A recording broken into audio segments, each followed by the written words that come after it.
Hello everyone, आज हम देखने वाले हैं कि कैसे वैल्यू को इंसर्ट करते हैं एसक्यूएल में। ठीक है, तो उसके लिए एक कमांड होती है इंसर्ट इनटू टेबल नेम। यहाँ पर टेबल नेम मैंने कस्टमर रखा हुआ है। ठीक है, उसकी वैल्यू दी है customer ID 1, customer name Sam, age 26, city Delhi and salary 9000। जो न्यूमेरिक वैल्यू है वो हम रखते हैं इंटीजर फॉर्म में और जो स्ट्रिंग है उसे सिंगल कोट में लिखते हैं। ठीक है, यहाँ पे मैंने एक साथ सारी वैल्यूज़ दे दी और क्वेरी रन की। ये वैल्यू इंसर्ट हो चुकी है। अब मैं चेक करूँगी टेबल में डेटा इंसर्ट हुआ है कि नहीं हुआ है। तो उसके लिए सिंपल क्वेरी लगाते हैं हम, select asterisk from table name and run. ठीक है, तो जो मैंने डेटा इंसर्ट किया था वो इंसर्ट हो गया है। अब इसके बाद हम देखने वाले हैं अपडेट क्वेरी कैसे अपडेट करेंगे। तो इसके लिए हम क्या लिखते हैं, अपडेट टेबल नेम। ठीक है, जो ऑलरेडी बनी हुई टेबल है, डेटा फील्ड है, उसे अपडेट करना होता है। उसके लिए हम क्या करेंगे, update table name set column name, जिस वैल्यू को हमें चेंज करना है। ठीक है, आप एक साथ मल्टीपल वैल्यूज़ को भी चेंज कर सकते हो, कॉमा लगा के column 1 column 2। Where ID equal to, where clause बहुत ही ज़रूरी है जब आप अपडेट स्टेटमेंट यूज़ कर रहे हैं, और जो ID स्टेटमेंट होगा वो प्राइमरी की होगा। ठीक है, तो इस तरीके से आप यूज़ कर सकते हैं। तो मैं क्या कर रही हूँ, कस्टमर नेम को XAM कर रही हूँ, एज 32 कर रही हूँ। वेयर कस्टमर ID क्या है, 4 है। ठीक है, तो वह मैंने क्वेरी प्लेस कर दी, अपडेट कस्टमर सेट। ठीक है, customer name JM 32, age and customer ID 4। ठीक है, अभी देखिए 4 पे क्या है, JAM दिख रहा है, मैंने क्या किया है XAM, और एज क्या है 42 शो हो रही है, मैंने क्या किया है, एज 32। अब इसको रन करेंगे, अपडेट हो गया। अब हम चेक करेंगे जो हमने अपडेट किया है डेटा, क्या वो अपडेट हुआ है। उसके लिए हम सिंपल क्वेरी यूज़ करेंगे, select asterisk from table name customers. ठीक है, रन करेंगे। देखिए 4 नंबर पर JAM था, अब क्या हो गया XAM कस्टमर नेम, और एज क्या हो गई 32, 42 के प्लेस पर। ठीक है, अब हम देखने वाले हैं डिलीट क्वेरी, डिलीट कैसे करते हैं वैल्यूज़ को टेबल से। ठीक है, तो इसके लिए सिंपल है, delete from table name where conditions. ठीक है, कंडीशंस लगा देंगे, वेयर क्लॉज का यूज़ करना ही है।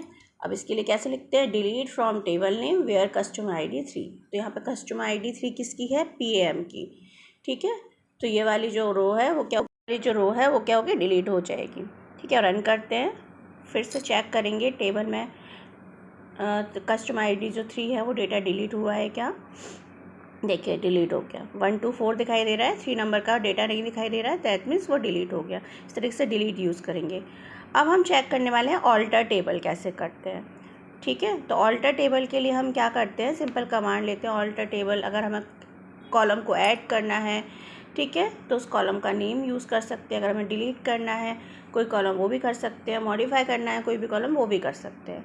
ठीक है, तो इसके लिए हम सिंपल लिखते हैं alter table table name add column और कॉलम नेम, जब हम क्या करेंगे, कॉलम को ऐड करेंगे।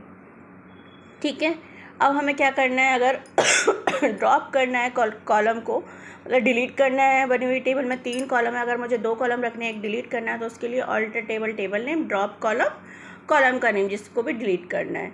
ठीक है, ठीक है, तो इस तरीके से आप लिख दोगे ऑल्टर टेबल।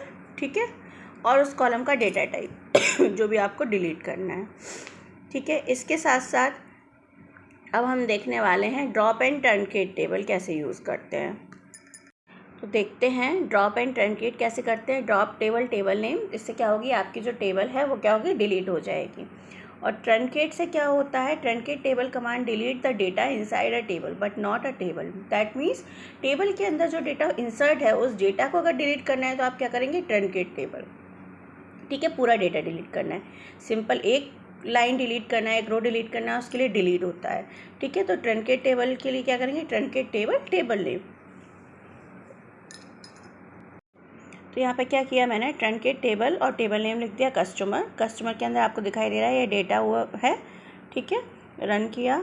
अब हम चेक करेंगे कि क्या टेबल के अंदर डेटा है, तो हम लिखेंगे select asterisk from table name, run करेंगे इसको।